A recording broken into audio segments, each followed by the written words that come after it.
things at once. Our intention is that the video will also be put up on the YouTube channel at some point in the future. Um, Checking that's okay with you. Fine. Grand. Have you a sense of when it'll go out? Yes, in fact, I can give you an exact date if you want to. Hold on for 20 seconds. I can look it up. It's so I think we've done quite well in um,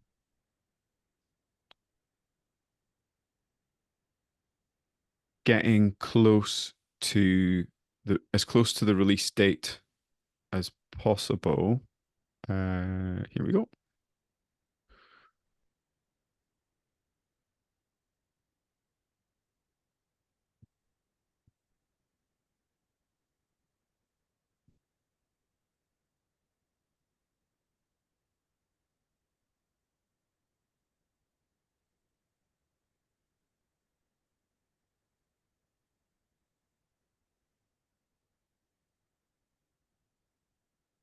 Deadline.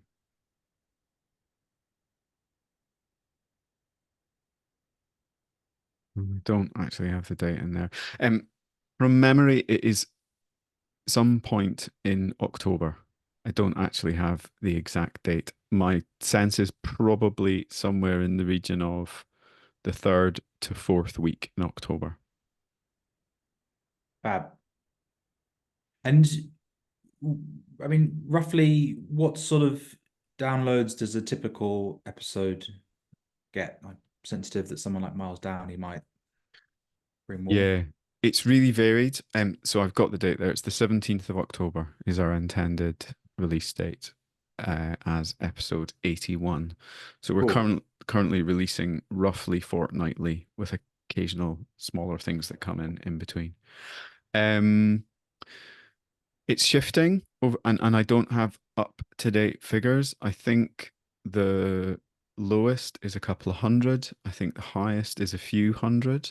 Um, but we're finding it relatively hard to track because different things are telling us different things, as I understand it. I'm not as close to that data. Um, there's also there's a bunch of work going into making the YouTube videos more accessible, and so we're getting quite a lot of views on the YouTube channel. So two of the team are creating like visual identity bits and pieces for the videos, putting in some stuff that helps you navigate to different sections of the video for particular points of interest, which seems to Yeah, be yeah, gaining yeah. traction. Um, Chapters, I think they're called. yeah, that's right. That is the I'm language. no expert, Neil. But apparently more than me. Cool. Um, Well, tag me in all the things when it comes out, and I'll give it as many boosts as I can to help Fantastic. put it out there. Great. That would be great.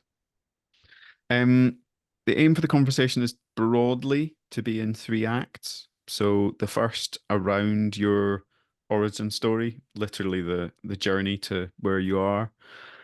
Second, whatever comes up that's interesting. So I've got the areas of interest. I've got a few of my own, and I'm confident it will sort of all merge into um, jumping back and forth between those. And then also one of the things that we frequently get feedback on is how useful the tactical, practical stuff is, that the things that you've actually done, and any suggestions you're willing to offer. I know that you've said you may not have black and white answers, but whatever you do have would be very welcome, and I may press you on some of them. Whatever feels right. Okay, cool.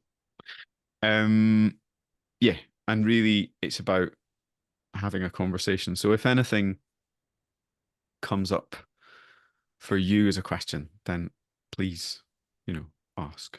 My hope is after the first few minutes, we'll settle into uh, a proper conversation with banter that is useful. and safe to put out to the world. Yeah. Yes, exactly. Uh, Um, a gag reel afterwards as well. well, there could be, yeah, my sort Subscriber of content. yeah, my fumbled attempts at references to specific Bowie lyrics, for example, which I'm not gonna even bother with because I will get them wrong. Whoa. Um, So we're looking to record for what? Roughly 90 minutes? yeah, I mean, what as a hard stop, I know you need to be gone by 12:15. What makes it like what makes this good for you as a finish time? I I I, I don't mind. Okay. We'll see how we go. Yeah. I mean, 90 to 120, that is the pretty much the longest episodes, but let's see where the energy is and if it feels right to wrap it up before then all good. Um, anything else that has occurred to you since you sent through that info that would make it a great conversation? No, no, I don't prepare these sorts of recordings, and I like to really honor my interest and style, which is more, let's follow rabbit holes, and it's let's not try and force anything that um I'll slip in things that I think are interesting or helpful to the listeners, and yeah, let's just let's jam. I like it. Okay, cool. Think we're there. So I will pause, do the intro, and let's see where we end up. Also, if at any point you need to, go to the loo or whatever, just, you know, that would be a great bit Cool. of the episodes. Yeah, yeah. Have you Okay. seen that Simpsons episode where Homer's he's on stage doing a demonstration, and he goes off stage and goes to the toilet, but he doesn't realize the microphone's still on, and he goes and goes, just unzips. You hear unzipping, he goes, ah. I was just thinking the same thing. I'll take the microphone with me. Yeah, microphone's fine. Don't take the camera. Okay. All right. Cool. Cool. All right. Audio's okay. Audio sounds great. Great. Yeah. Okay. George Warren, welcome to the Coach's Journey podcast. Thank you, Neil. A great pleasure to be here. And thanks to you for finding the time. Where am I speaking to you? Where are you currently? So I live in Snowdonia, which is a mountainous national park in North Wales. I used to live in London, but I came up here to spend some time with family during lockdown and basically never left.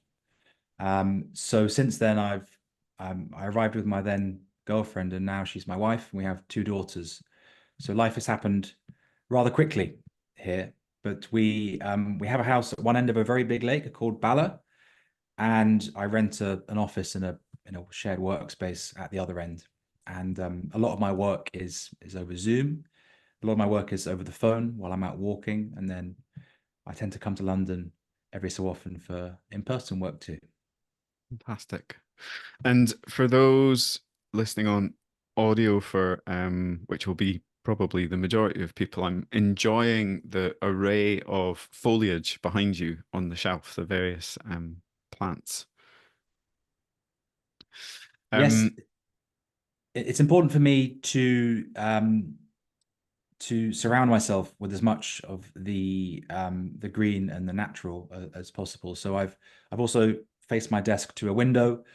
I like to look at the clouds and the plants on my windowsill as well. And yeah, there is something of the natural and the green and the organic in what really inspires me, nourishes me, sustains me as a practitioner. yeah.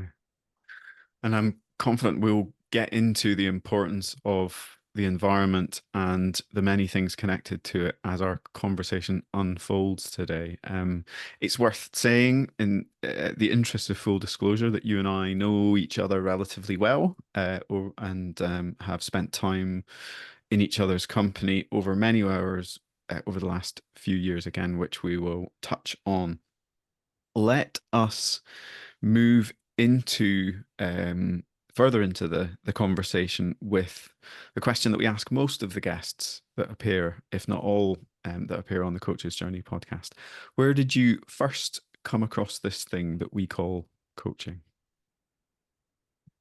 So, funnily enough, I first came across it in my previous career when I was um, helping to run a luxury travel company. I was a sales director, and I headed up sales and training and onboarding. And some people really close to me said, "You should check out coaching." And I was quite sniffy about it, Neil. I hadn't really come across executive coaching, so I had assumed that it was referring to something more akin to life coaching, which I assumed was very much about some sort of guru giving advice. So through ignorance, I spent a couple of years avoiding coaching of all things, and I can laugh about it now, but there was a copy of Coaching for Performance in our library at our company, and I didn't go anywhere near it. And then it was a coach, executive coach called Mike, who came into the organization. And after sessions with him, I felt lighter. I felt like Superman. I went into meetings that were previously quite stressful or I was quite anxious about. And I was just a different person. I was more calm, more thoughtful, a better listener, more confident. And I just thought that's really weird. How do I feel physically different? How is my presence totally different? What's going on? And all I can describe is that it felt magic. It felt something had happened to me. So I decided to study that and spent more sessions with Mike and other coaches, just figuring out what it was. I got introduced to things like the Grow model, and I started practicing. And I started incorporating a coaching approach more into my leadership. And having taken a sabbatical quite young, I took a sabbatical age 31, 32, and decided to spend some time hiking and cycling around interesting and for me quite intimidating places. I then came back into a coaching role within the organization. So the principal um, activity I had was coaching, primarily around with a sales focus for sales and customer service teams. But that's when I started realizing, hang on, I'm just giving advice here, and this isn't really feeling good, and I'm not experiencing that magic that I felt before. So that's when I decided to get some formal training in executive coaching, and I, in a way, by chance, landed on the Academy of Executive Coaching, the AEC, and well, the rest is history. But the trajectory of my life really changed during Yeah. that course. We jump back to Mike. Do you remember in those initial sessions, as someone that had spent a couple of years working to actively avoid coaching? Indeed, I imagine walking past one of the foundational texts on coaching, by Sir John Whitmore, who's been mentioned multiple times on the podcast, of course, in his book Coaching for Performance. Like, what was your experience as a, I'm imagining, somewhat resistant client, and what did you notice about Mike? It's sometimes I talk about some of the most helpful coaching skills as a in terms of boxing. We've got our right hand and our left hand. We've got a right hook, left hook, and those are for me support and challenge. And depending on, I think, maybe which guest you have on the podcast, and some might more strongly towards one or the other. I recall in a conversation with me, Miles Downey, who you mentioned, He argued that coaching has become a bit too nurturing, a bit too supportive, over reliance on support without that bite and tension of challenge. So I experienced that support and challenge powerfully from Mike. Support in that I was asked open questions. I was not asked questions that tried to sort of steer me to a desired response. And I was given time to think and not know and feel. And those open questions and that combination with the sort of distillation, the challenge. Well, what is it? What's really going on? What do you really want? What's really important here? It was just a beautiful alchemy of being heard and understood and giving space to find my own thinking and voice, but also being challenged in ways that I hadn't been challenged before by people in my life, be they family, friends, previous managers, etc. Yeah. And when you look at your life previously in relation to those practices, although that nature of challenge may not have been present, do you notice anything that was there in your perhaps career thus far, maybe your studies, personal life, that was perhaps indicators that coaching could be a mode of talk-based support that would work well for you and or that you might be interested in being involved in?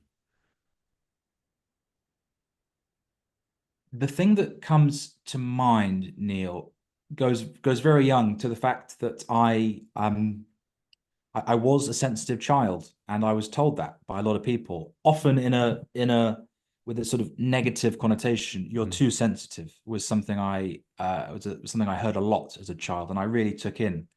So what is immensely satisfying for me, and I believe a lot of other coaches out there, is that sensitivity, that picking up on emotions and that feeling things, perhaps in more technicolor than others who say they're less sensitive, is in a way paying my bills and my salary, and is in a way my superpower as a coach. And to reflect on that journey from it being a negative thing to being the sort of nuclear reactor of my professional life is really cool. It's really, really cool. And in a way that the coach training I've taken, and I think coach training I can really get behind in general is is teaching coaching skills on one level, but it's also facilitating a whole journey of self-discovery, self-awareness, self-acceptance. And so that that coach training I took, it unlocked in a way permission for me to be more of myself, which I think is really important in the coaching journey. I think a lot of coaches try to sort of bend themselves out of shape and try and fit a mold of what they think an executive coach should do, should how they should dress, how they should act, what they should how they should show up. And I think one of the sort of playful offers I have to anyone thinking about embarking the coaching journey, or indeed starting it, is to in a way find out ways to be more of yourself and bring that into the space. There is a slack, a relaxation, a comfort linked to coaching presence that I think comes from the inner work and the self-development we do as coaches. And I really encourage anyone within the coaching world to undertake that reflection, however they do it, to explore who they are, who they really are, and what parts of them are they maybe stifling or hiding in their coaching, and what are the potential costs of that. Mm. Yeah, it resonates enormously for me, speaking from my experience of some of the feedback I got in my younger years around sensitivity. It is something I've heard from a number of other coaches. And I'm really struck by the power of that description as it being the nuclear reactor for your work now, and the sense of joy at least as I hear it, in it being part of what's supporting you and your family in the work that you do to reconnect with that and discover it as a superpower. I want to come on very much to coach training, which is, of course, where we first connected. And before I do that, to come back to your return from this extraordinary sabbatical where you what sounds like went on an adventure and faced some things. What was that in the specifics? And what might you have learned that led you into the role and led you into further exploration of coaching?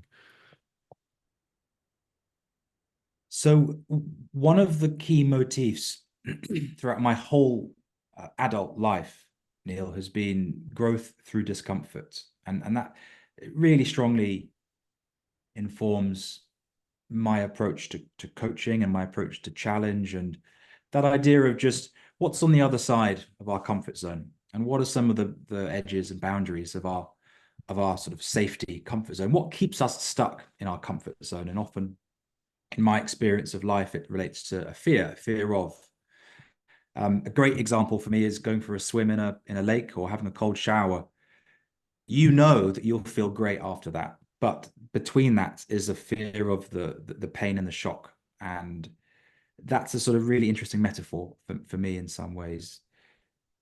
Swimming in a beautiful lake and all of the endorphins that flood through your body, your mind, your spirit, the connection to awe, something bigger than yourselves, the adrenaline rush, all of that comes if you decide to dip your toe in the water and think, oh, it's pretty bit cold, but I'm going to give it a go anyway and trust that I'll be okay.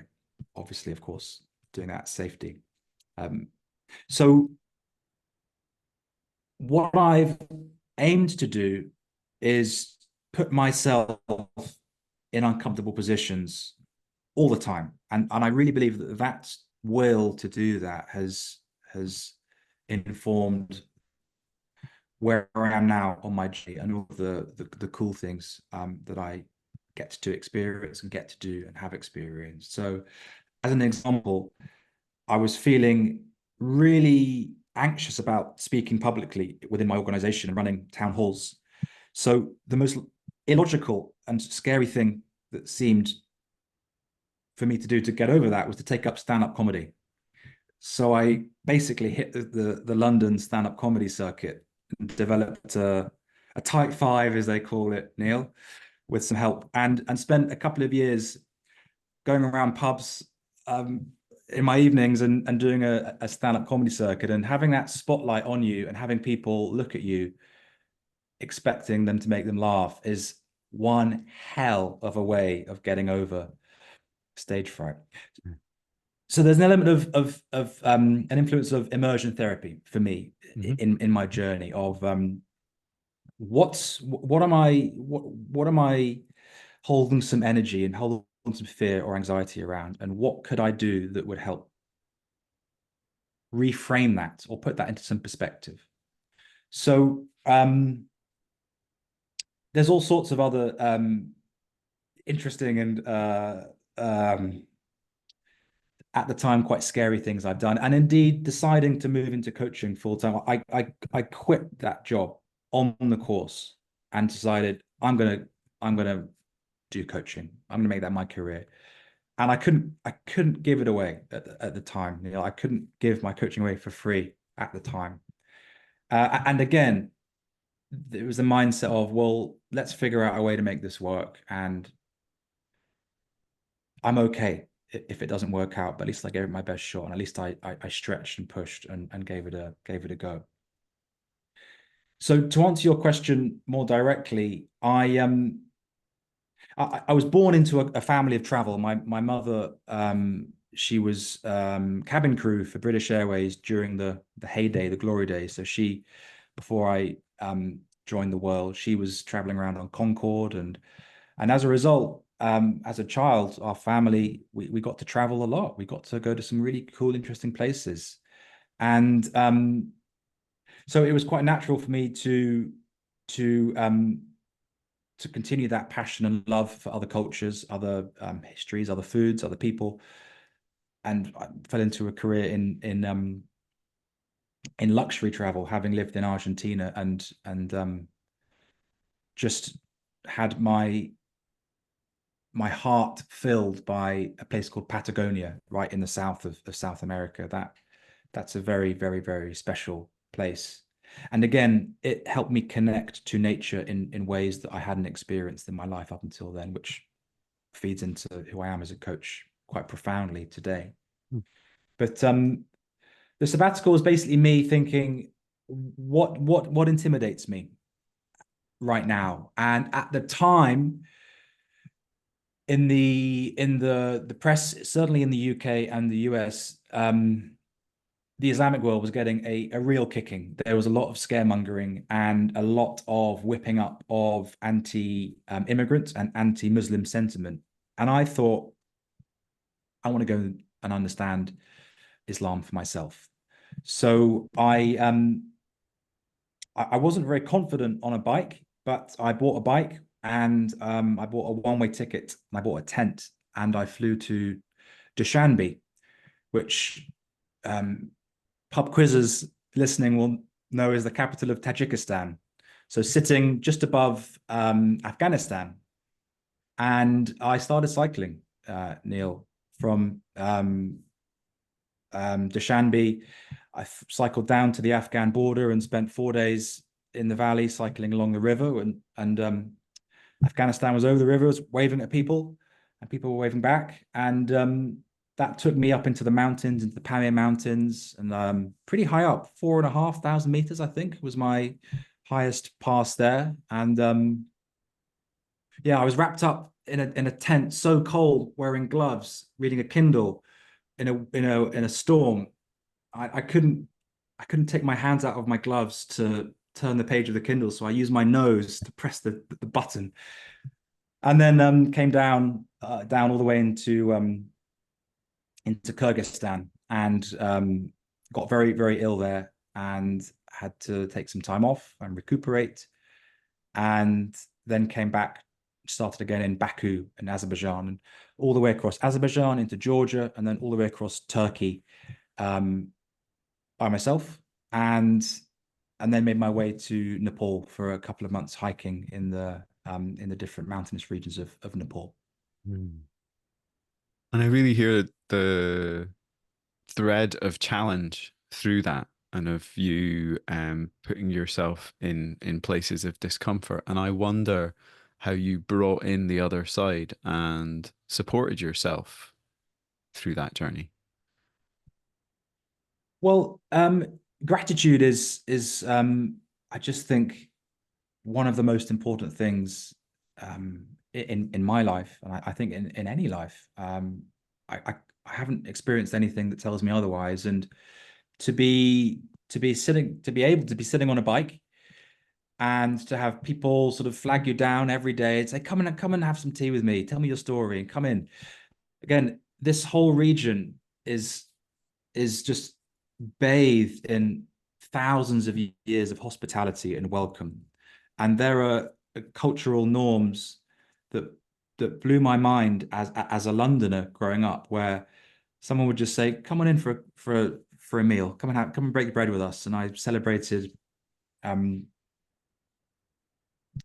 Ramadan feasts at 3 o'clock in the morning on the floor of the police chief of a village, and they just that idea of coming in and wanting nothing in return other than, tell me about you, tell me about your culture, tell me about your religion, tell me about your life.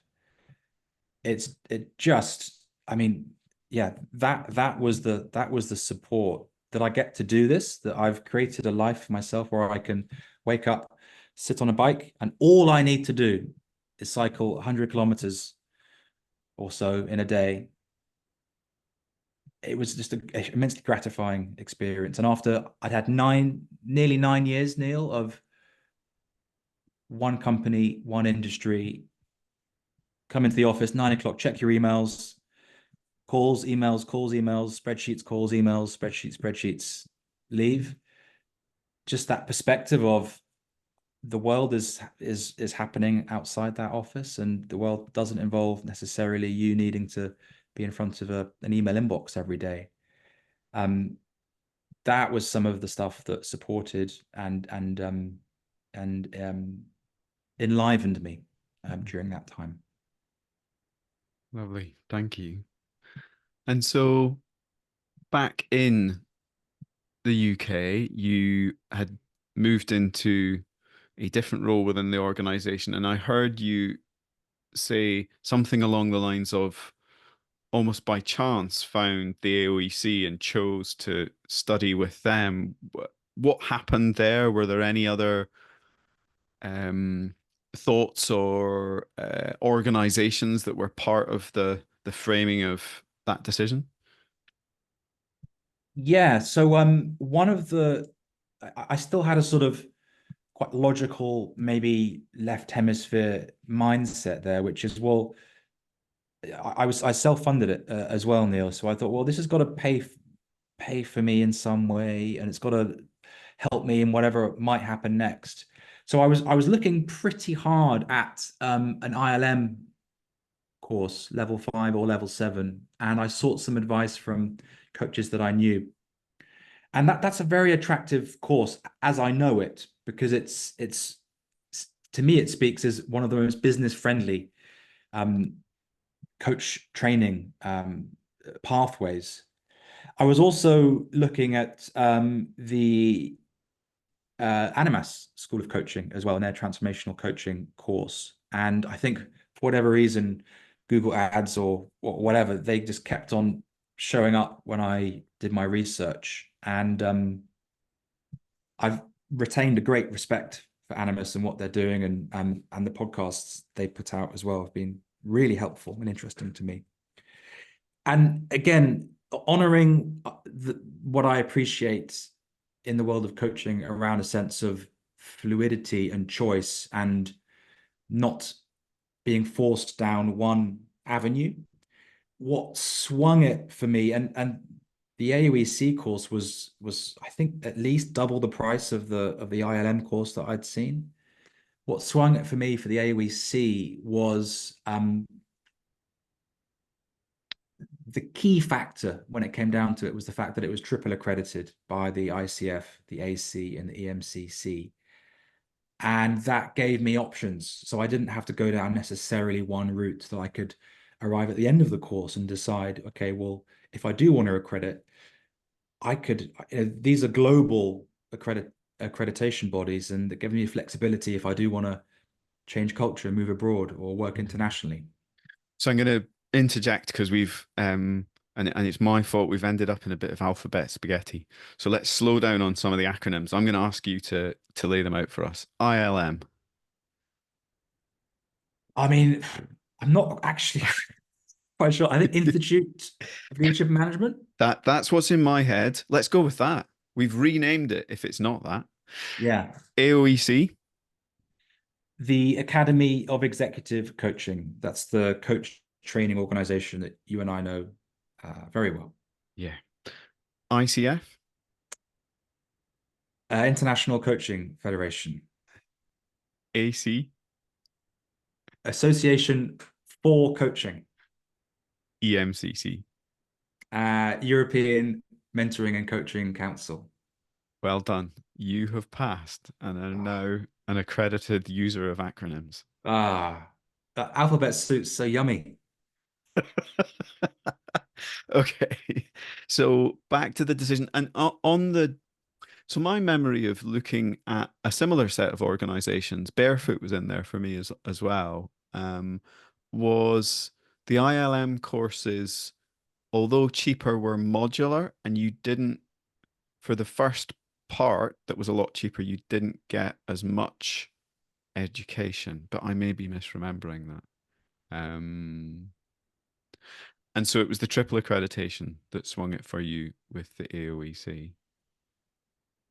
Yeah, and quite uniquely, I think, for a lot of people that come to the AWC, I didn't know anyone that had been through that, and I know that word of mouth recommendations is really important source of participants for the ABC, but I didn't know. So it was a little bit of a leap of faith, but I felt validated by its reputation, and you know, without doubt, day one in that room in Islington, I think I felt incredibly validated that I was on the right track. Yeah. And I'd love to hear some of what you remember from your experience of a participant, how it contributed to your journey towards focusing more fully on a coach, and also perhaps weaving in some of what precipitated you choosing to leave your job and go all in. So one of the most profound feelings, I can remember the exact seat in the exact space in the exact room in that building, and we were in a horseshoe, and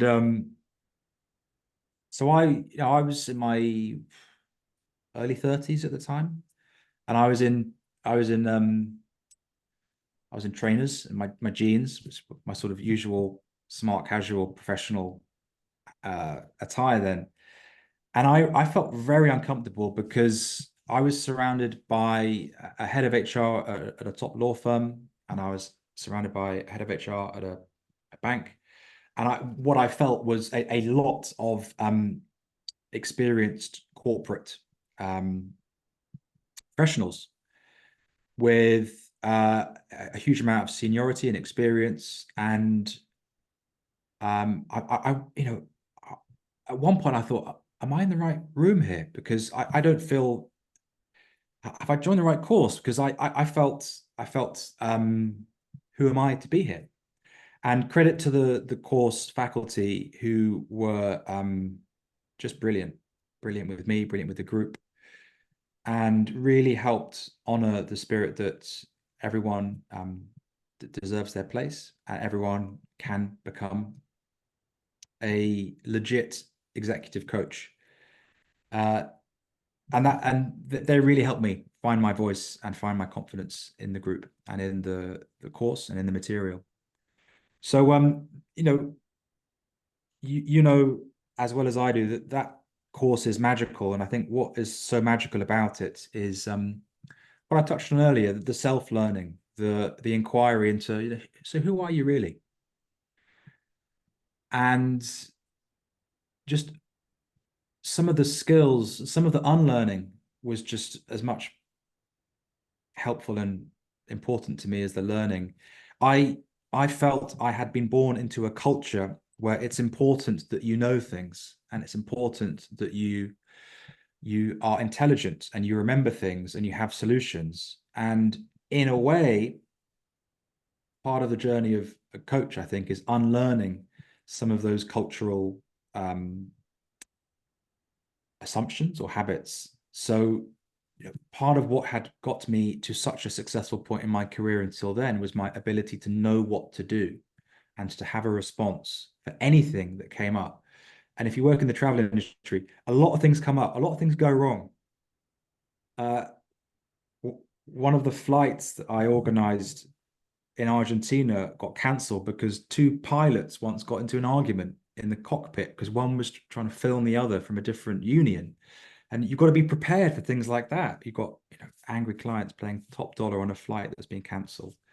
So that I speak of an example of needing to have a response to know what to do. And one of the key learnings for me, one of the key qualities in coach training and coaching is our ability as practitioners to be comfortable not knowing what to do, and to model a peace, a presence, a humility that actually will, well, let's think about it. Let's feel our way through this. What's the way forward here? And so that shift in presence, in mindset, of an attitude was really, really profound for me on the course. Yeah. At what point did you choose to leave your job? Between modules 2 and 3. Okay. And if you could collect 3 to 5 things that got you to that decision? What might they sound like? One of the most important factors was my future self. So I sort of often I might with a client invite them to think forward to retirement or to their older days, and then look backwards, so future back. And there was a bit of a sort of sliding doors moment, if you want to distill it to those two options. But there was a path where I stayed comfortable in an industry that was good for me, where I was quite well respected, where I had comfort, and I could stay there. But there was an increasingly nagging, annoying voice within me telling me to leave the travel industry. And we can get a little bit more into that if you want, around questions around sustainability and environmentalism, and um, and a purely sales and growth mindset within business. Uh, that was a big factor for me. But also there was a voice that I was hearing, which was, there is some growth you need to do, and that's professional growth. But I would say it's also personal growth and probably spiritual growth as well.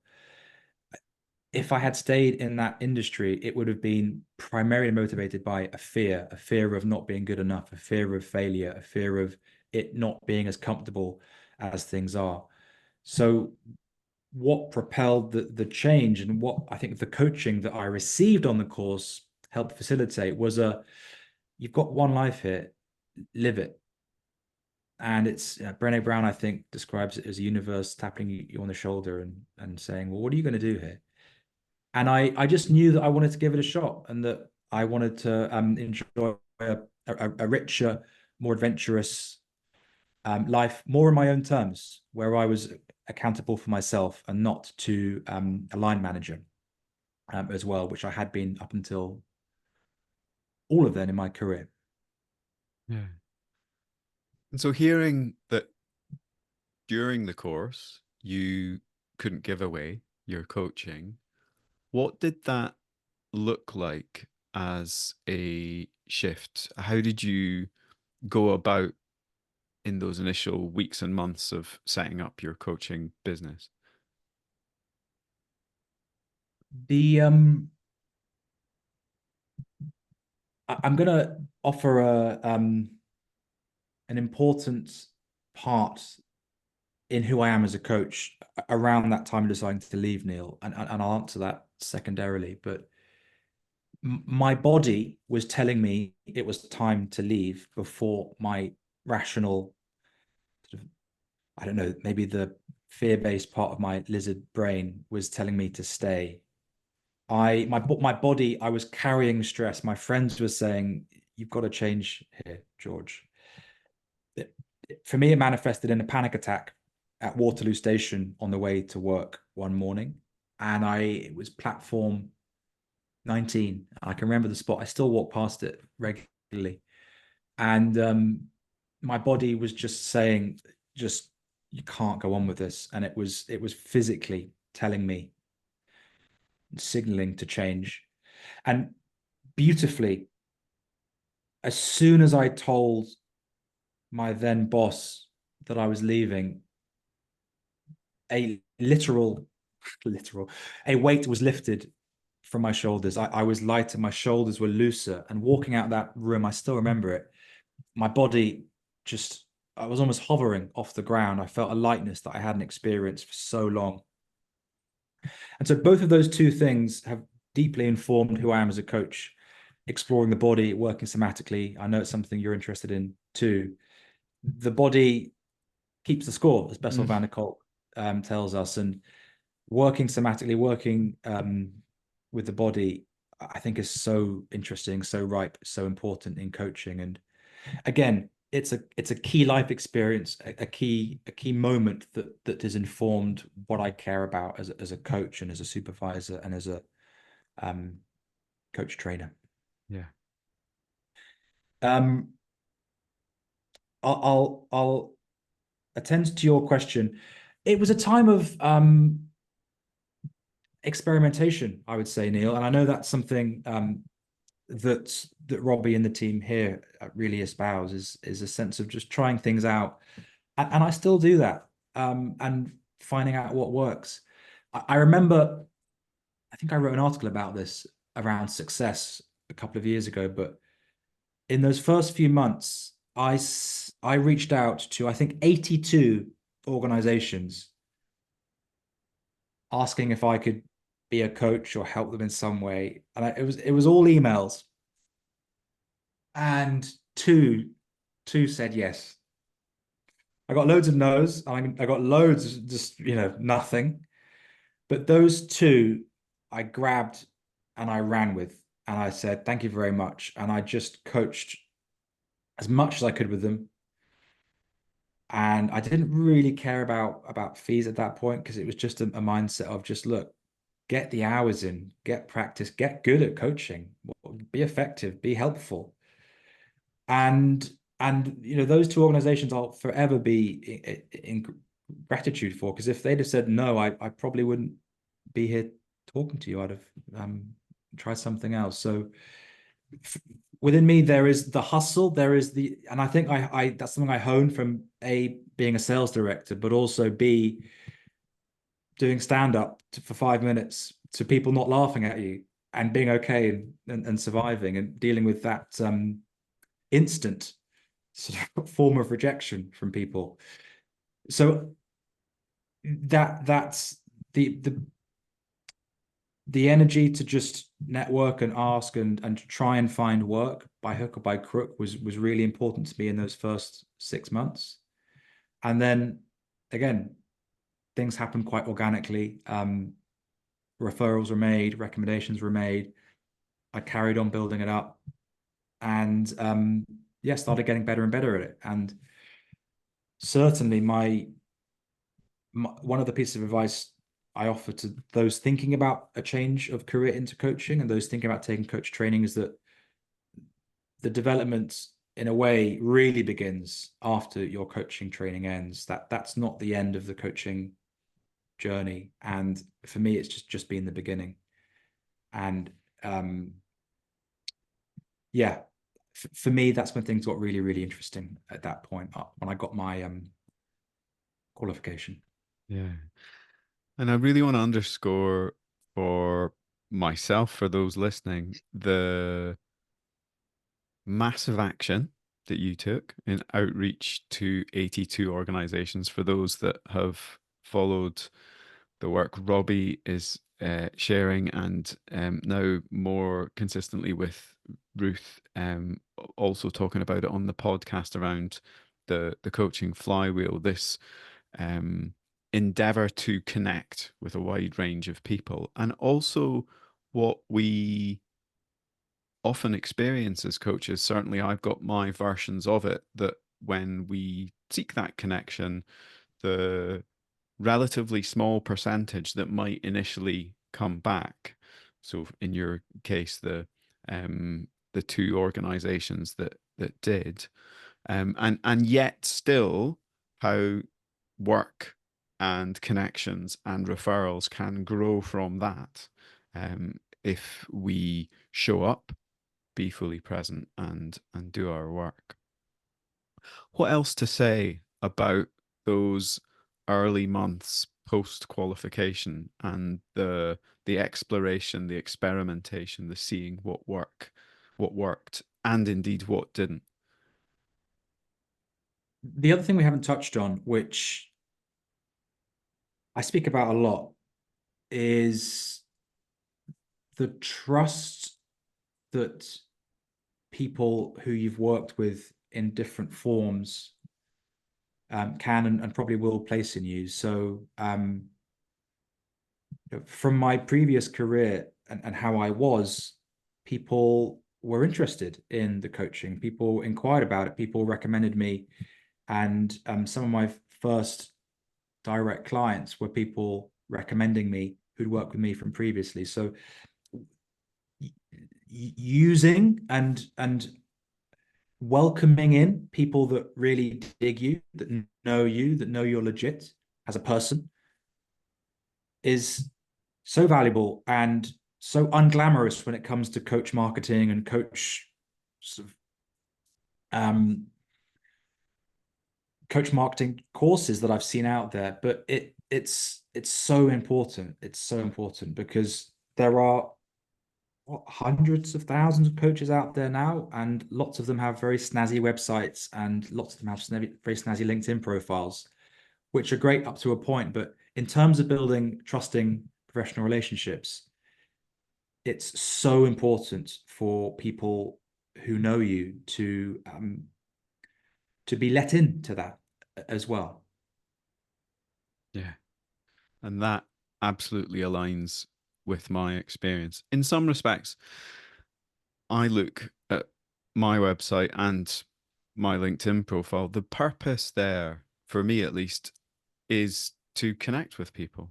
And those already in my network, that's already happened. They're in my network, and I have uh, a history with them. They have a deeper connection with me already, and the power of that in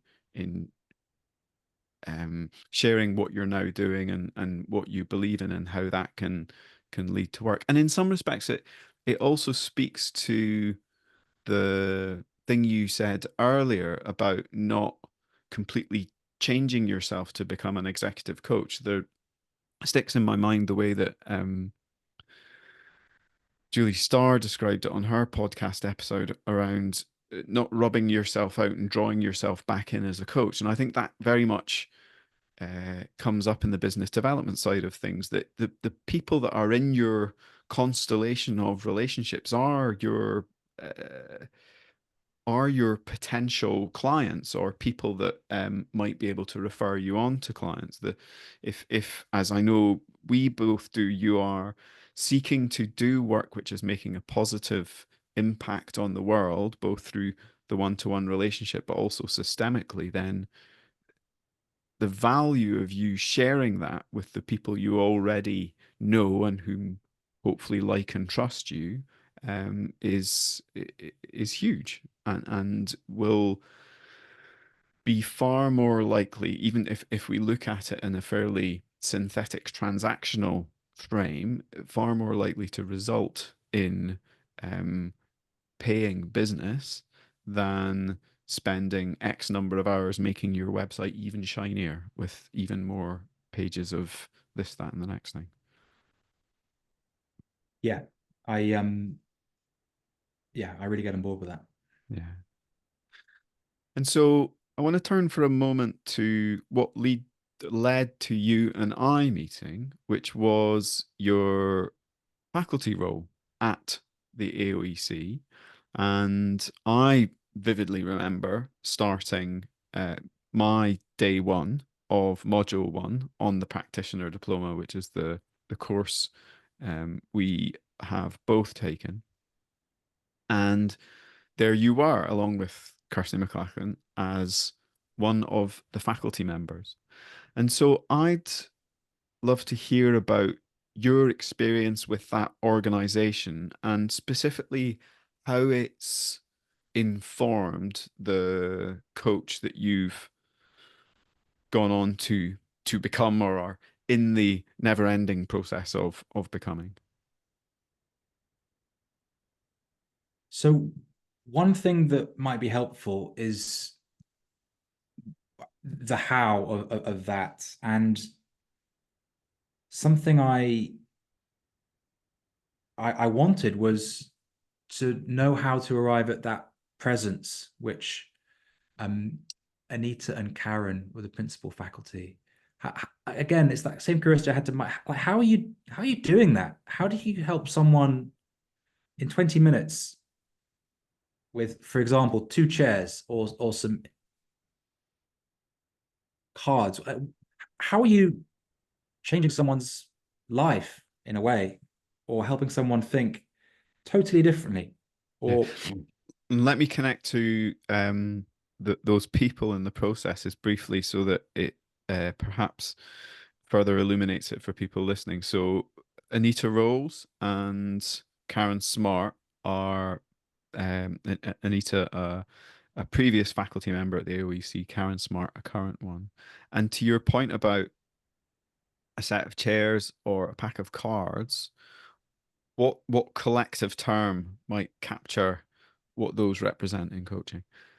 So I'm referring to, broadly speaking, creative techniques that have their roots in different modalities. One being Gestalt, and again, that speaks to what I probably most valued on reflection, was the fact that I was not being molded into one particular style or mode of coaching. I have great respect for organizations such as the CTI, who train in a coactive methodology, Coaches Training Institute. Neil, I think Yes, thanks for that. before you pin me down there on alphabet soup. But in hindsight, I loved the offer of different theories, different psychological theories, and learning the psychological theory behind them, an invitation to practice them, and an encouragement to build your own model, taking bits and pieces from other things that you liked, and that inquiry into, well, which do you resonate with, and why, and how does that speak to you? So John Leary Joyce, who founded the Academy a good 20 plus years ago now, his background is in psychotherapy and Gestalt psychotherapy. And that is still casting a beautiful shadow over who I am as a coach, working with the here and now, working with what is, working with presence, working creatively, working in a space of not knowing. These are all pillars of who I am as a coach at a practical and theoretical level. So I love that there was the blend of the organizational, the business, the executive focus there in the course, and that there is a playfulness and a phenomenological honoring of working in the here and now, working in the present moment, working creatively in that course. I think it's a magical course, and that I have got and get to still deliver it is it's a Christmas morning feeling for me, Neil. I love it. Yeah. And you and I have had many conversations at length about our experience because partly thanks to your support, I am very privileged to now call myself a faculty member at the AOEC, and I wonder what learning you've taken from the by now countless hours you've spent supporting hundreds of budding coaches on their learning journey. How has that contributed to your practice as a coach? Immensely, immensely, Neil. I was discussing it with my supervisor yesterday, and I realized that if I only coached for the rest of my career, that I'd be rather sad, because something about me, I love the teaching of it as well. I love to facilitate the learning of it in others. And you learn so much by teaching it. So again, a clear piece of advice to any newer coaches would be, find ways to teach it to others as well, because you'll learn a bit like twisting a diamond in the light. Different prisms will come in, different perspectives, different shafts of light will illuminate you and your understanding of the material. And without doubt, the teaching of it in and being asked by so many different beautiful minds and in different ways, well, why, and how about this, and what about this, it's made me a much more well-rounded, flexible, thoughtful practitioner of coaching. And so I think the realization I arrived at yesterday in supervision was that the path ahead for me will always blend the practice of it with the teaching of it. And I'm really happy about that, because it's very nourishing for me. And obviously teaching is a different way of facilitating new awareness and learning in someone. And I think coaching and teaching, or the training of it, go really beautifully hand in hand, certainly for me. Yeah. You've brought in the practice of supervision, and I wonder if you might say some things about that for you as a practitioner, what it means for you to be in supervision. So, one of the things I was sensitive to when I was on my coaching journey was I've just spent X thousand pounds on my training. And now my advice is to get accredited, which comes with its own journey. I took the ICF accreditation route, which needed 10 hours of mentor coaching as well, plus the hundreds of dollars that the ICF charged for their credential process. And then there's supervision as well. Like when do the outgoings stop? And I get that a lot of coaches in the first few years are a bit jaded about supervision. And a lot of coaches, I think, tragically don't engage in any supervision. I think it's to their detriment, I think, and to coaching's detriment, Neil. And I've had some interesting conversations about should coaching mandate supervision. Supervision has been the source and the sort of amphitheater of my most profound learning since I took that course. I am such a fanboy of supervision because it has consistently been the source of those paradigm shifts for me as a practitioner, as a coach, and as a supervisor myself. And so I've always invested heavily in supervision because it's the place where for me the gold dust, the magic dust, is sprinkled. And so I work with two supervisors, one-to-one, and a mentor coach, and I've got group supervision in place as well, and that's outside of the onward courses that I do as well. And I'm just thinking about or getting ready to agree working with a mentor as well, who's also a very experienced coach. So what sustains me, and again, some of the secret sauce in my journey and in my performance as a practitioner is this sort of key team of support and development and challenge that I've chosen to surround myself with. And you know, the linebacker in football terms, or the holding midfielder in football terms, depending on where you're listening, is supervision. That's the place where the really important things get taken and get addressed, and where a lot of the new awareness and learning and insights come from for me. And for those interested in exploring supervision and wondering where to start and how they might go about finding somebody, what would you say? I've got another acronym for you. I think it's AOCS, Association of Coaching Supervisors, which is essentially a directory. And that, you know, you can reach out to people there. I would say if you know other coaches, ask for recommendations. But as well, what I would say is a little bit more intuitive versus practical, which is just think about who are some people out there who you can really trust and really be vulnerable with, and go to and take the mask off of trying to be the perfect, wonderful, shiny executive coach or coach. And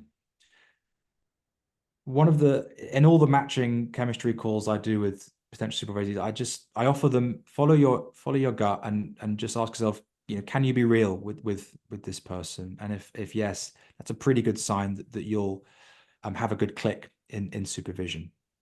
So there are a whole bunch out there. And yeah, a lot of more experienced coaches in my experience. A number of the guests that you and the team have had on this podcast, and a whole number of the guests that I've had on my podcast are practitioners of coaches, but also offer supervision and often mentor coaching as well. Hmm. And I know that's true of you, that as well as operating as a coach, as you've alluded to, you're a supervisor, a mentor coach, and indeed involved in training. I wonder if you spoke to a shape of your business as it now stands, what that would be in terms of those different component parts. Yeah, so it's principally inside the world of coaching. I call my business The Edge of Coaching to really honor the fact that there are many other influences on us as leaders and practitioners, workers, coaches, philosophy, therapy, psychotherapy, spirituality. And I think particularly some elements of performance coaching can suffer from shutting off those other influences. I am the coach I am because of the world of psychotherapy and counseling and philosophy and spirituality and neuroscience. And what I espouse is an honoring of coaching, in a way coming back to its older brother and sister of psychotherapy, not moving further away, and welcoming in the learnings from things like philosophy, um, and spirituality as well.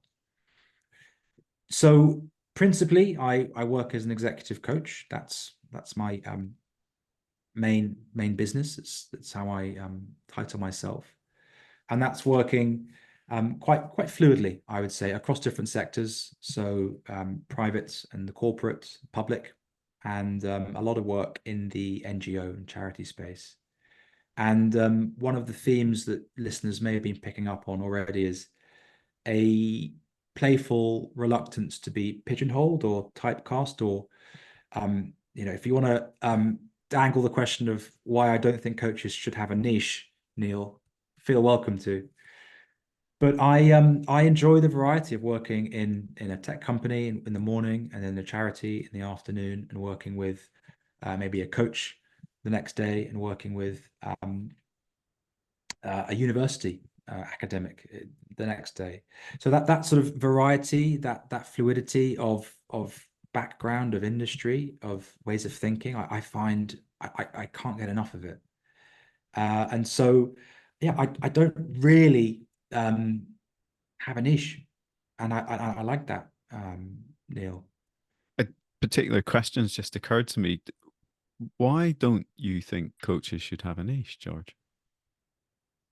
Well, perhaps perhaps we could say it like this. If I were to say I only work with people of a certain role in I don't know, let's say financial services, I I think that's absolutely fine for others, but I would be really miserable, Neil. I would lose motivation, and I'd probably pack it in. There's something about me, I don't know if it's relatable to others, but I learn so much from the diversity of experience. And I love, I sat down, one of my first clients was an architect, and I loved just not knowing anything about architecture, but that ignorance being an absolute quality, because it meant I could ask really stupid questions like that are sort of that are more experts, or maybe a former architect might sort of guide towards. But if we honor that, and I've just listened to the Miles Downey episode, if we honor that client-centeredness and that appreciation of um, the not instructing and leading and giving advice, that my ignorance within that space is such a beautiful gift. So again, I think I'm a much richer coach, a much richer practitioner and member of the coaching community because I've worked with clients in six different continents, all different backgrounds. And I think it's a shame. You're if someone's in their first few years of coaching and they're told to find your niche, carve your niche, it's like having a tiny slice of a beautiful, potentially fascinating and rich world that you're just automatically shutting yourself off from.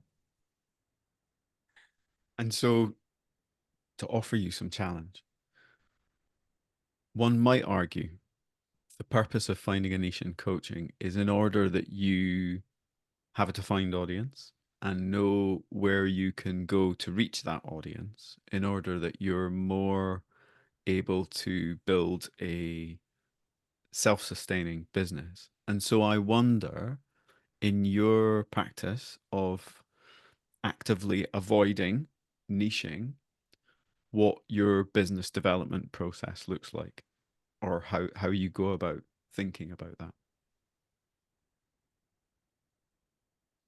Well, I I don't really hear a challenge in there, but I'll answer it. It was I'll- very soft, very soft. So to answer this creatively, I was reading a Substack the other day, and someone described themselves as an octopus, and that they have 8 tentacles of how they spend their time. And one of them was writing poetry, one of them was doing some computer programming, and part of what I bristle against is the idea of having just one sort of one niching down.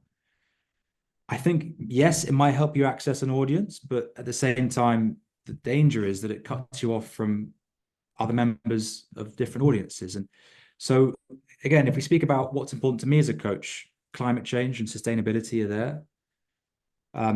But there's also coaching outdoors and nature coaching, which I think is really important. And some clients will love to walk. I've never seen some clients because I've only worked with them on the phone. And that's beautiful. Whereas others will want something more focused, more traditionally face to face, coming to their office in London and working. I'm a big fan of you know, different other elements that involve playfulness, creativity, not knowing. There is a big piece for me around the transpersonal and the connectedness to something bigger, be that spirituality, be that religion, but those almost existential qualities are there with me as well. And all of that make it very hard for me to niche and say, find a market for questions around existentialism or coaching outdoors or climate change coaching. And I again, I think there's a very strong left brain dominance to honor the work of Ian McGilchrist culturally. And that shows up in business, it shows up in coaching. And that left brain loves compartmentalizing and labeling, but that labeling comes at a cost of cutting off the messiness of the human condition, the different parts of our personality. And I think that comes often to a detriment if we think about niching down and finding there is something that I really don't like about that. And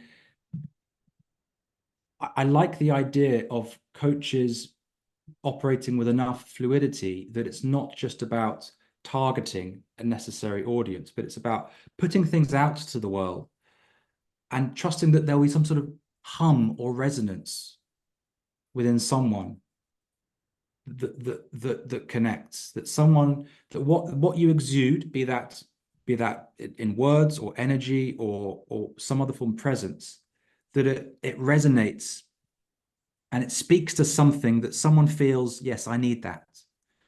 The same way that coach Mike made me feel.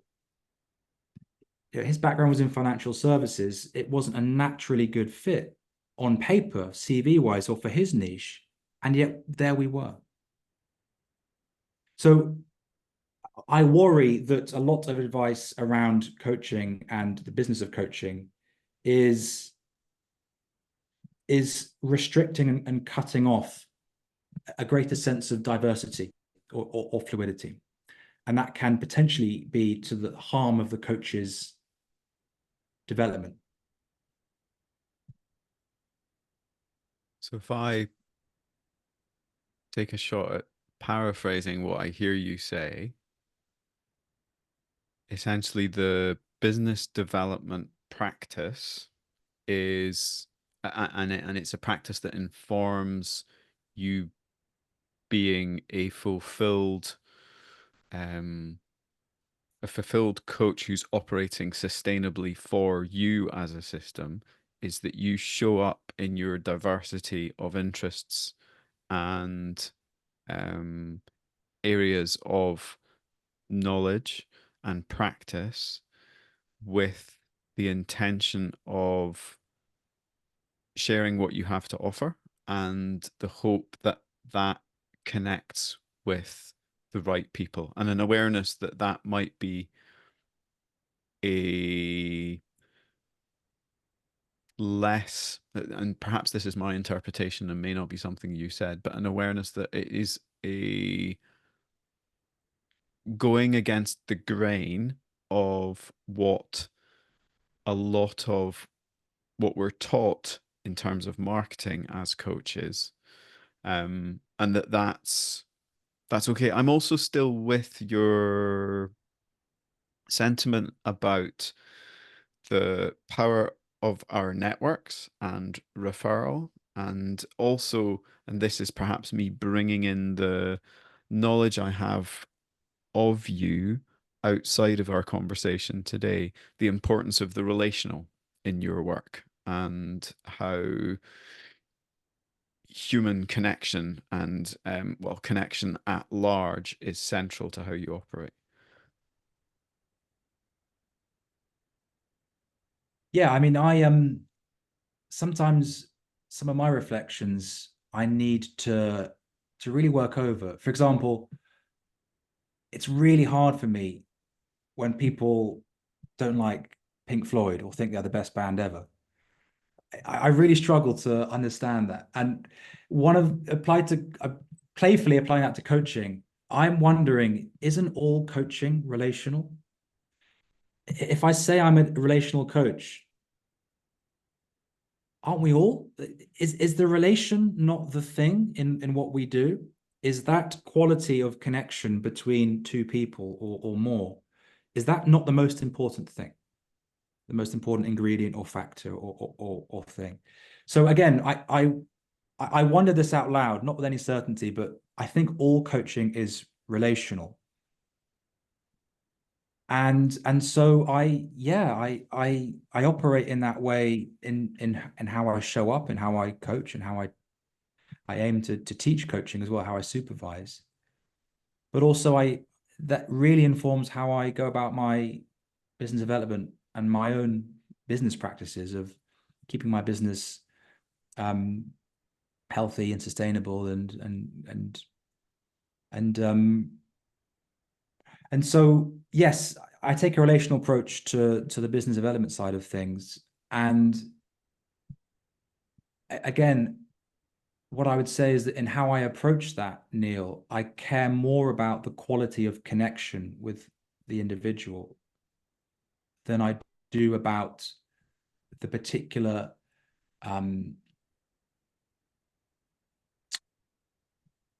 sector or industry.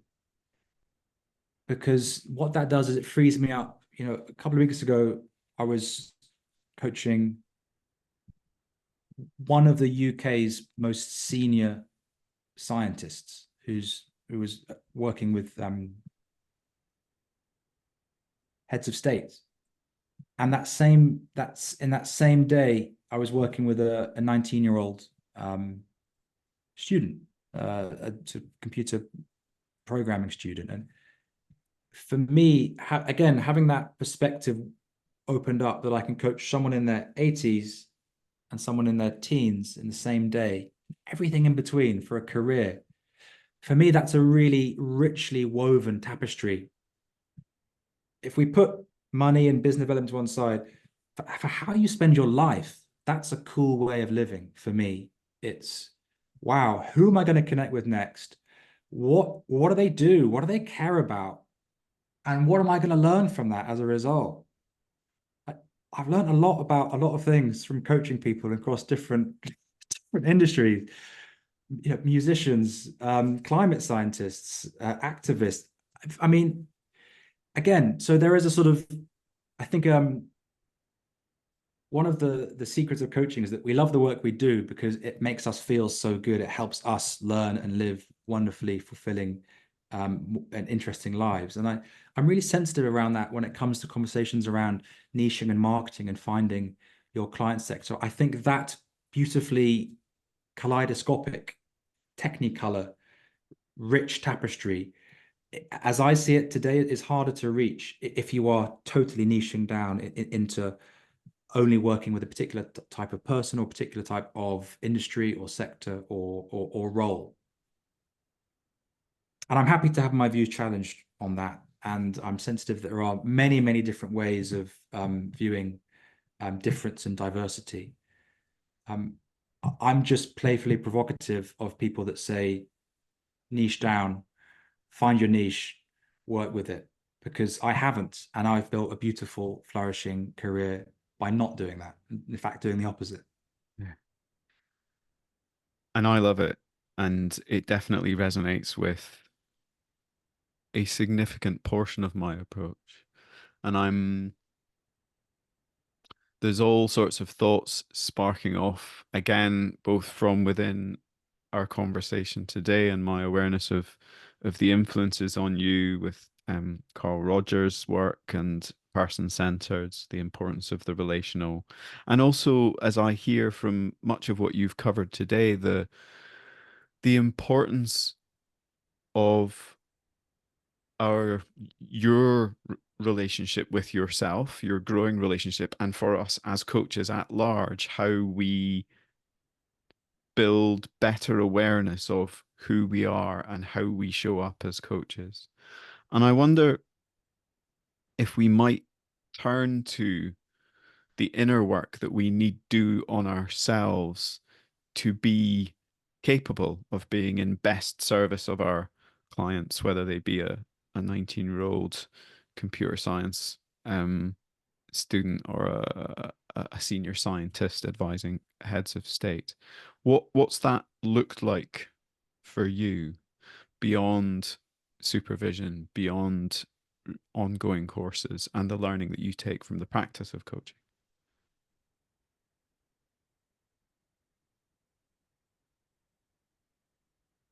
It's a really valuable question, Neil. And in an age where coaching it feels like it's speeding up, where there are more coaches coming, there's more coach training coming, and courses are getting increasingly refined and I would say becoming cheaper because the marketplace is increasingly flooded. For me, what sets coaches I can really get behind, apart from coaches can't get behind, is the depth of self-reflection, and sometimes called the inner work. And it's harder to get the sense of that, but I know that the most sophisticated buyers of coaching out there are not only looking for a level of accreditation anymore or insurance or supervisions in place, but they are looking for coaches that have done the work on themselves, because that is, I think, a deeply underserved factor in in the quality and the effectiveness of a coach. So something I put on my Substack a lot is that the world doesn't need more coaches. It needs the world needs more effective coaches. And I'm influenced by Miles Downey, what he calls his sales trick of using effective. But for me, effective is directly linked to the presence that we have, the places we can go with our client safely. And a big part of that is from me, in my journey, continually investing in quality support, and that's, yes, from supervisors, It's no coincidence that a lot of my supervisors are psychotherapists as well and have a Gestalt training, which is, again, really important for me. And supervisors, mentor coaches, I've always sought people who are doing the interesting things in ways that I would like to learn more about. So I've sought supervisors who are, of course, further ahead on the journey of professionalism with me in terms of their experience and their modalities, but they also have done enough of that work on themselves that they can help me safely go to the places myself. What I didn't mention there was therapy and working with a therapist. And I am a big flag waver for coaches working with therapists, because how can we know what the boundaries between coaching and therapy are if we've never experienced therapy? For me, that's one of the most interesting edges of coaching as well, that murky, blurry boundary between coaching and therapy, because one of the really helpful things that coaches are taught in their training is there is a boundary, there is a line between coaching and therapy, and you might want to think about these ethical considerations or these boundary issues. And but also you might want to think about, well, how will you know what your boundaries are as a coach, and how will you know if you've gone too far, and what will you do if you overstep those lines? And for me, what's important has been to, as I said, work with a therapist to really self-understand and become a better practitioner of coaching, but also I think a better human being, because I'm even more self-aware. Yeah. And you've mentioned several times during our conversation the importance of spirituality, both to you as an individual and in your coaching practice. I wonder what that looks like as something you attend to, whether there are any practices or schools of thought that you follow. So I've said before that I think the future of coaching is systemic. And on a conversation with me, Robin Showett once offered that essentially systemic is a business-friendly term for spirituality. And for me, they both honor the interconnectedness of us all and life, and the beauty, but also the messiness within that, and the complicatedness. So part of my flag waving for the systemic in coaching and in business is the fact that that's real life. If you go down, honoring the work of someone like Fritjof Capra, if you go down in physics to a certain level, you will realize, I think Heisenberg was the first proponent of this. Everything is all interconnected in a cosmic dance, and this maps beautifully to the Eastern religions. I think Fritjof Capra calls them the mystical Eastern mysticism. But we're all interconnected. We're all related in so many strange and beautiful and complicated ways that I think we lose that, and we forget that in our day-to-day lives, in our day-to-day culture. And I think the water that we're swimming in as neoliberal capitalists, whether we're in late stage capitalism or not, we are in a way taught that the individual is what matters. That, what do you think? What do you want to do? What's your goal? What are your options? So people like Peter Hawkins have been great elders to me and many others, inviting that shift of consciousness towards, well, what's the work that's needed? What is the future asking of us here? What is happening through you? Who are all the stakeholders here? What would your ancestors say? What would your future descendants say? So for me, spirituality is, in a way, quite simply an honoring of the fact that we are part of something bigger than ourselves, that the transpersonal psychology is what I'm really interested in right now. And there are different modalities to get there, but going all the way back to to well, the Greeks and beyond, you've got this idea that the individual and the mind is what is most important. And to one extent, that's helpful and correct. But I take issue with someone like Rene Descartes when he says, I think, therefore I am. Because I think that's not quite accurate. We feel, we've got bodies, we are systems. And again, I can get more behind something like an approach coming from Southern Africa. Ubuntu, Nabantu Mputulu is one of my most cherished coaches out there. And that has a sentiment of, I am because we are. And that to me is more right on because we are all interconnected in many different ways. And that if we call it spirituality, if we call it something else, it's okay. It's just a label. But it's a feeling. It's a universal connectedness. It's that cosmic dance that it's all related all the time in all many different systems. And that's what I'm really passionate. One of the things I'm really passionate about. I won't be niche, remember, Neil. So one of the things I'm really passionate about in coaching, coach training, and one of the things that a lot of people wanting supervision and other support come to me for is a place to just unpack that interconnectedness at whatever level they want to explore. Yeah. And speaking to the interconnectedness, I'd like to turn to to nature, to the environment, to the climate crisis, and also coaching outdoors and for many the ultimate system. And I know this is something that you have written a great deal about, spoken about on your podcast, of course, which we need to give a shout out to, and we'll certainly have links to in the show notes, The Edge of Coaching. Where are things for you with that now? I don't actually know the answer to this. Are you still running the Coaching in the Climate Crisis course?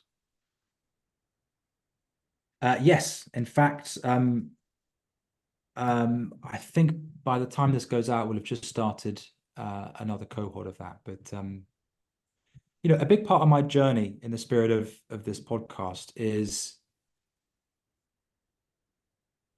hey, this is strange that all of this stuff is happening at a planetary, at a geopolitical, international, governmental, national, local level.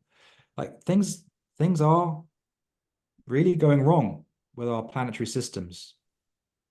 And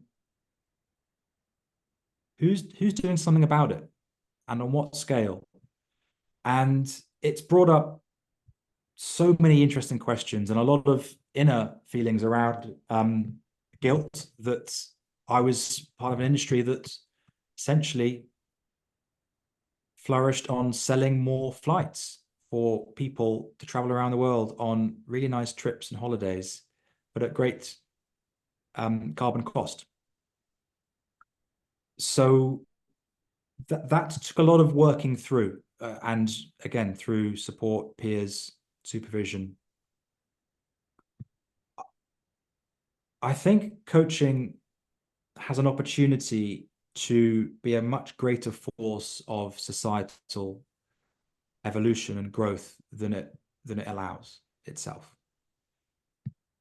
And I think it's a very nuanced and emotive and very delicate issue because if I say to you the word climate change, it might evoke apathy, anger, overwhelm, dismissal, woke tosh, all sorts of reactions, be they, if we look to the work of someone like Anna Freud, be they sort of psychological defense mechanisms to stop yourself from experiencing some of the horror that that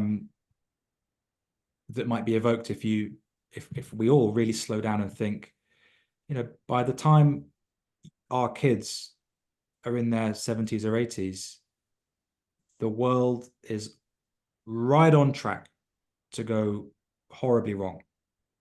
Vast swathes of the world will be uninhabitable, Neil. And the mass migration, resource depletion, it's really scary. It's really horrific. And coaching doesn't need to be a tool to perpetuate status quo. And the sort of sometimes the image of a car speeding towards the cliff is used. I think coaches are uniquely placed with the skills of self-management, with the access to often cutting edge theories and tools, but also access to leaders and decision makers around the world. And we are experts in behavior change as well. And one of the tellings off I have for the world of coaching is that it hides behind a false myth of following the client's agenda. If you just pick at that with a tiny little itch, that whole fallacy just falls apart. There's, Peter Hawkins would say there's always more than one agenda. There's always more than one client in the room. And what about life's agenda? What about the fact that, any business person in any industry, what happens at a planetary level, what happens with our climate breaking down, it affects them in different ways, some more direct, some more explicit. So it's just such an interesting place to hang out, that intersection between what's happening at in what is called climate change, although that's an umbrella term for the, again, web of interconnected crises, such as the erosion of the topsoil, the seas getting warmer, biodiversity loss, and the human costs of climate change linked to exploitation and human trafficking and all sorts of horrors. We're recording now with wars taking place. I think coaches and coaching can help more than it's doing. And I think the skills of coaching are directly applied to helping a greater swathe of humanity wake up to and take positive action to what is coming. To pull on that thread a little bit, the occasionally asked question around how one balances the approach of non-directive coaching, where, as you said, we are following the client's agenda. We're supporting them to establish what they want to work on, why they believe that's important, how they're going to do it, and ultimately what they want to get from this process. And seeking to hold as clean a space as we can for that. And the ask, as I understand it, of climate conscious coaches that an offer is made to consider it within a system. Like, how do you? So one question I have is how you think about that in relation to other systemic challenges, some of which you've mentioned, the ongoing wars that are happening very close to where we're recording this in the UK, or the level of modern slavery that happens in the world, or the many other challenges of modern society that we operate in an awareness of, and might, if we feel appropriate, bring into the coaching room. Thinking about how you balance which of those areas to bring in: climate, slavery, modern warfare. Thoughts on that? Um, well, what I would say is, again, a favorite answer for coaches, it depends, Neil. It's not really, as I see it, for me to, to to bring these things in. Again, let's get pedantic about language. It's more a question of, for me, inquiring at a breadth and expansiveness and level of depth around, so what really matters to you and here, and what really matters to the organization, and what's happening in the world around us that's foreground for you, that's present for you. And one of the things I'm most sensitive to is the idea of a socially constructed silence. And I think Sally Weintraub is attributed with that phrase. And there's another academic who I can't recall who's done some work on this, but it's that idea. I've mentioned it in another podcast, but in the 90s in the UK around homosexuality in the military, there was a policy of don't ask, don't tell. And to me, that's a great example of a socially constructed silence. The idea being that let's just not talk about it. We just won't talk about it. And I don't know because I'm British, but it feels like a very British approach to things. We don't talk about that stuff. And that notion of we don't talk about that stuff is so present for the fact that it's the hottest summer ever on record. It was the hottest February ever. And horrible things are happening at an alarming rate, be they to the biological, to the ecological, at a human level or political level. We are operating in what feels like a rise of the authoritarian and the far right in different parts of the world.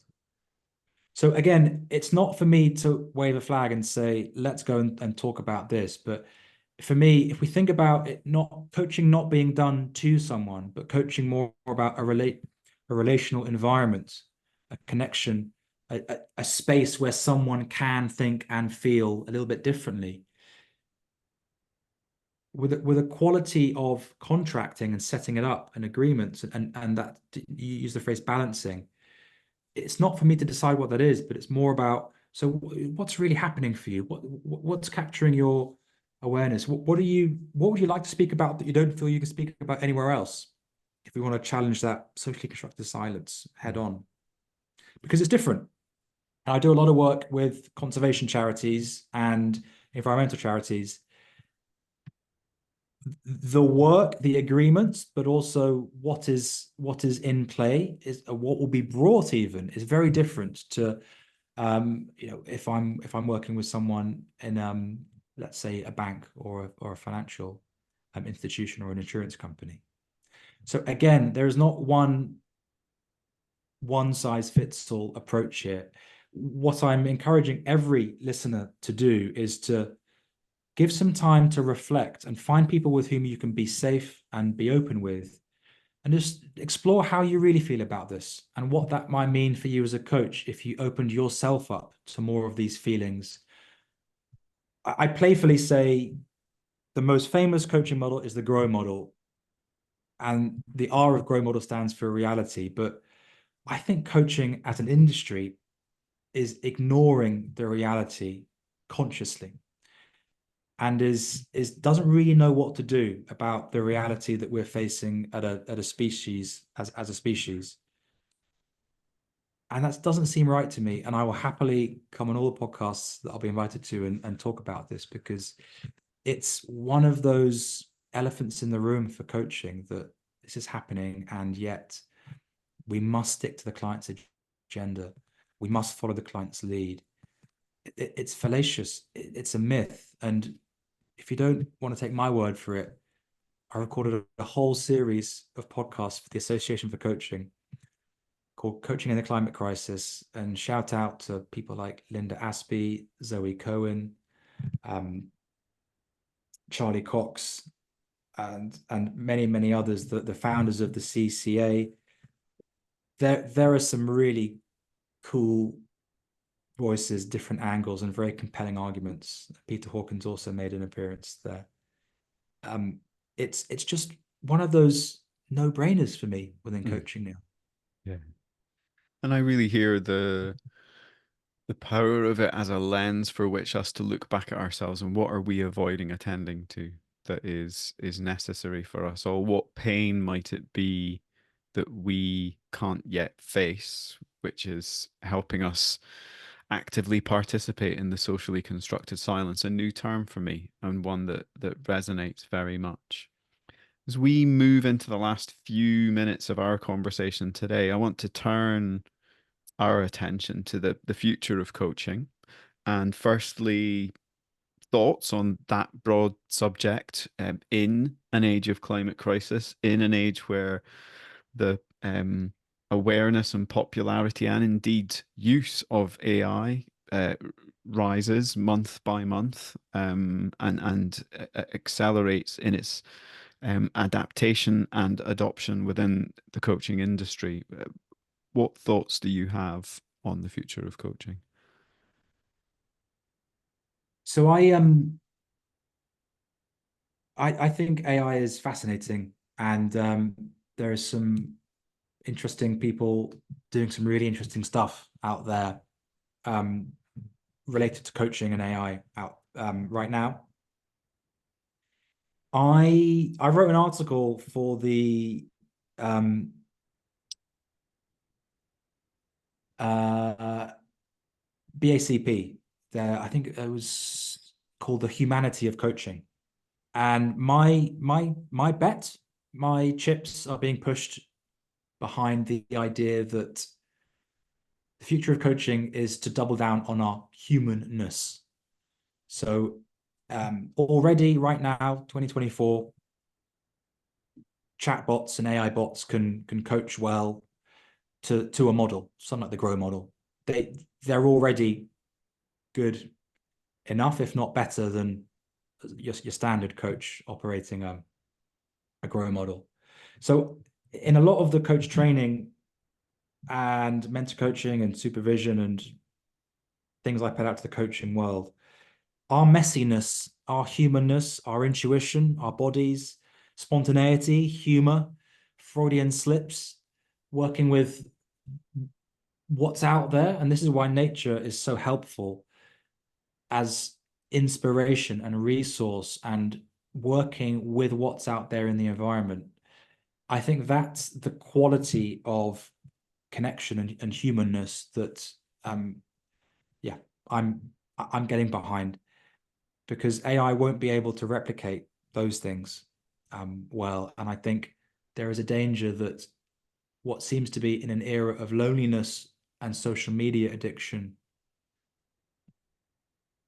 and in a way existential crisis, as well as mental health crisis, as well as many other crises, what I see coaching offering is a quality of connection, quality of relationship, a quality of being listened to and heard and understood and challenged and supported, that is sadly not not often or easily found by others. I think coaches need to do work on their own relationship with uncertainty and not knowing. And I think part of the most beneficial offerings that a coach can present to a client is modeling an okayness with not knowing and uncertainty. That comes down to presence. I think the ICF would call it comfortable in the space of not knowing in their competency number 5. I think that speaks to the future of coaching for me, Neil, is someone who can, as opposed to, let's say, a preacher who would preach a sense of certainty. It's all going to be okay. This will happen. It's okay. Don't worry about it.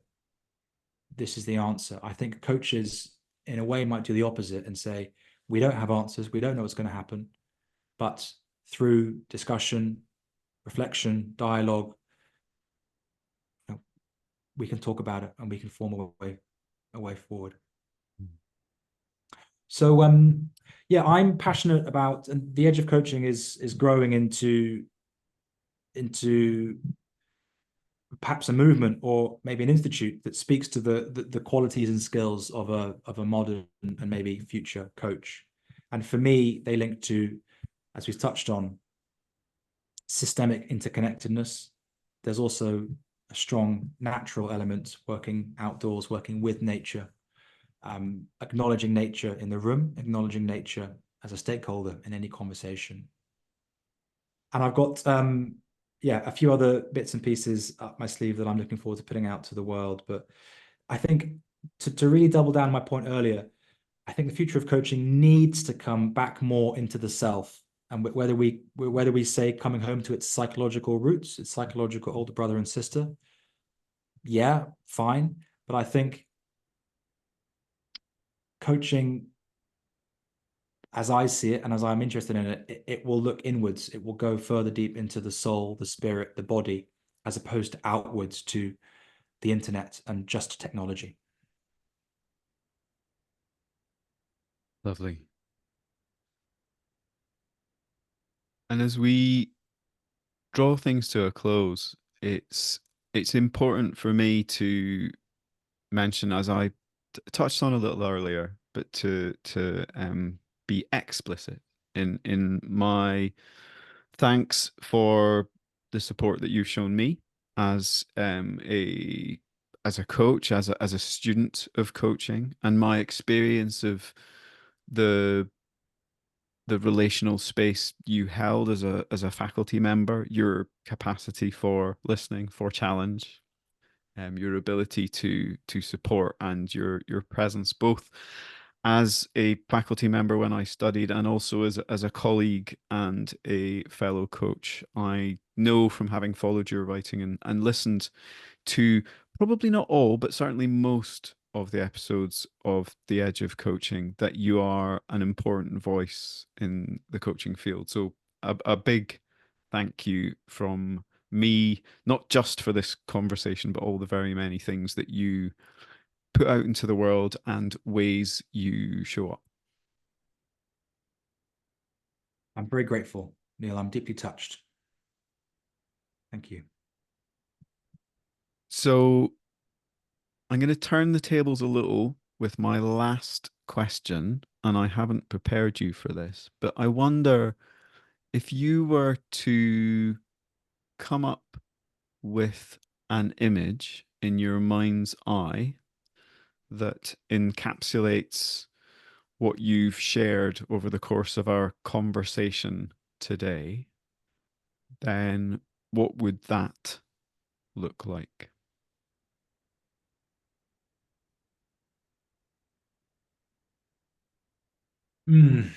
What a lovely question. And I stole it from you, so.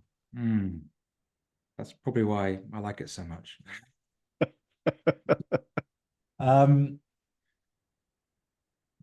here's one it's been front of mind for me recently. A really influential voice in coaching and my coaching has been Hetty Einzig, and we've worked together in a few different ways through roles with the AC, Association for Coaching, and she edits their magazine Coaching Perspectives.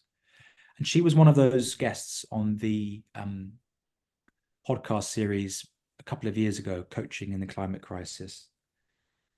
And she has been coaching for many years, was a friend and colleague with Sir John Whitmore, who's been mentioned here. And her modality is principally that of the transpersonal. She helped introduce the phrase into my consciousness, transpersonal psychology. She runs some great courses for coaches and leaders. And she said to me that she thinks coaching right now is still in its adolescence. And what I took from that was that during our teenage years, we, in a way, detach from the comfort of the family system. And our ego starts to evolve so that actually the world doesn't revolve around us, but we're part of something much more beautiful and complicated and messy. And we are one of however many billion people in the world. And there is a psychological maturation that happens in adolescence and in teenage years. And for her to name that coaching was there was really illuminating for me, because it speaks of a potential evolution in conscience. And that phrase, conscience of coaching, is something I I think about, I write about a lot as a collective, as a practice, but also as individual practitioners. What's our conscience saying here? What's our conscience informing us? So the image would be of the world of coaching, the profession of coaching, the practice of coaching as an adolescent who is wondering about its place in the world and how it can serve the world as it continues to evolve and grow. And I sort of, whether it's as easy as this binary, but there's a sort of choice for coaching. It can go double down on the sort of performance and the performative and the metrics and be a tool for its sort of classic growth, or it can be a bit more of a provocateur and invite harder, deeper, more existential questions and inquiries and support to the world, to the business world, to the individuals. And hopefully those listening will have a sense of which one of those I hope it goes down, and I'm encouraging it towards. But yeah, it's going to be an interesting next couple of decades for coaching, and I'm doing my bit to steer it in a way that I think the world needs it to go towards. Wonderful. Thank you. I've taken a number of notes and we'll add links in the show notes to the things that you've mentioned, just connecting there to the work that you've done with the AC and that podcast series, and the various other things you've mentioned. So, George, thank you so much for your time and attention and for participating in the coach's journey. Been a pleasure, Neil. Thank you.